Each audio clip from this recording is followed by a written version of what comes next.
yourself ready by doing whatever you need to do to settle in.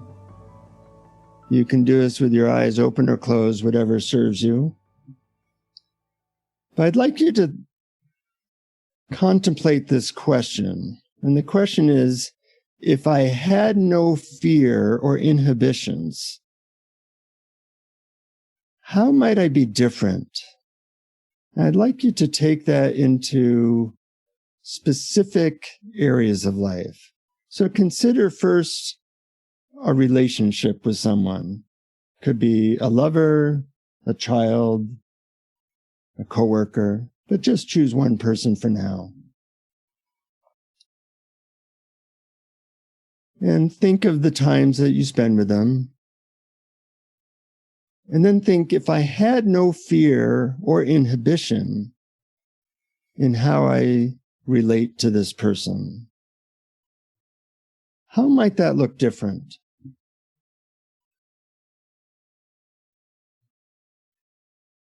Is there something that you would say to them about what you're wanting or appreciating or feeling or perhaps needing that has not been expressed?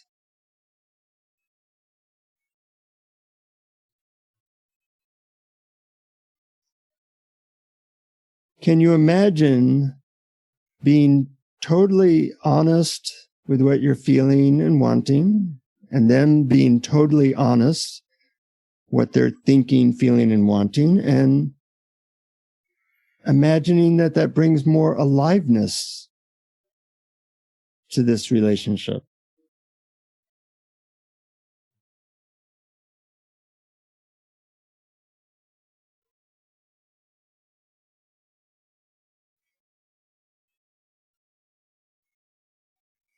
And notice how that feels in your body as you imagine that.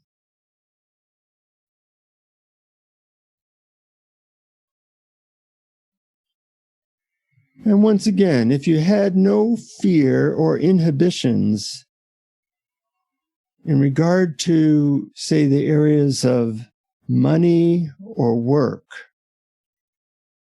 how might you behave differently?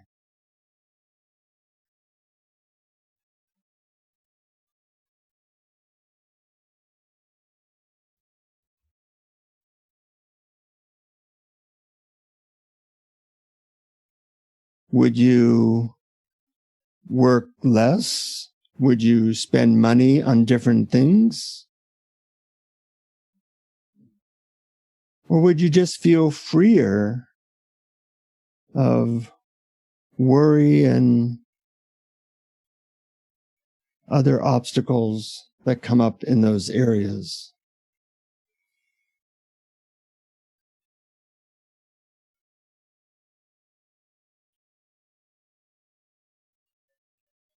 And lastly, I want you to think of some part of you, some separate personality, like the critic or the achiever or the lover or the person who sometimes gets angry or whatever, any part of you that you've had a hard time accepting.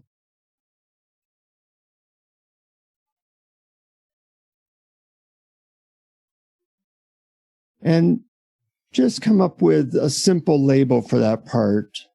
A part of you that may be needy or self-critical or something else that you've had a hard time fully accepting, acknowledging, and allowing.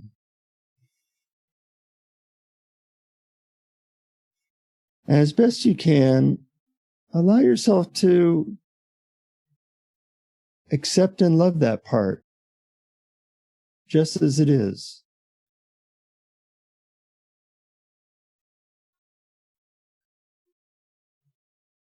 When we try to push away or deny such parts of ourselves, it just causes us trouble in the end.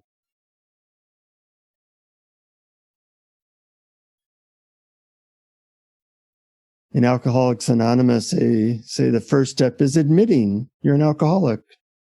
Yeah, okay. Maybe you're a doaholic. Maybe you're a rageaholic. Maybe you're a blameaholic. Maybe you're a complainaholic. That's one part of you. Could you allow, accept, and even love that part?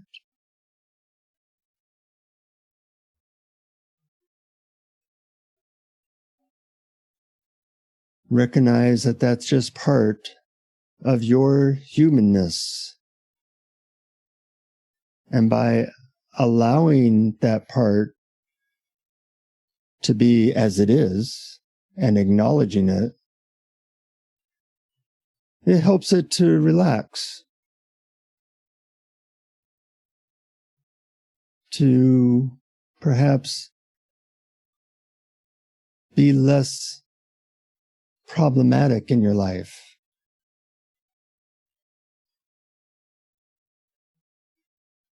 And when you can feel love for these, quote, endarkened part, these shadow parts of ourselves in yourself or others, that opens up a greater spaciousness.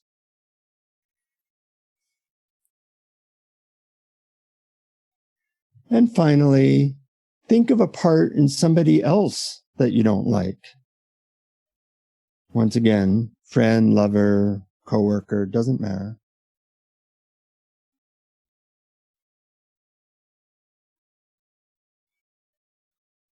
And as you get in touch with that dislike or resistance, perhaps you can think to yourself in a compassionate way, it must be hard being them with that behavior or that part.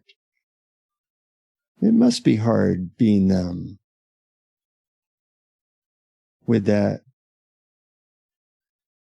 behavior or aspect to their personality, and to feel compassion for them as well.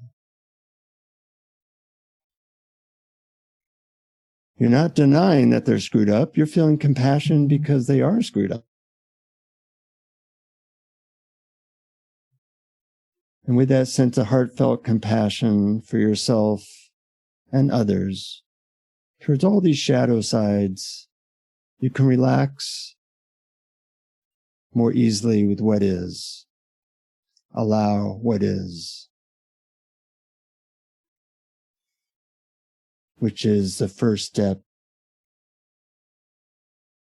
in allowing awareness to fully blossom. And as you take some time now to very slowly come back to the room, come back to this moment, and slowly at your own timing, begin to open your eyes,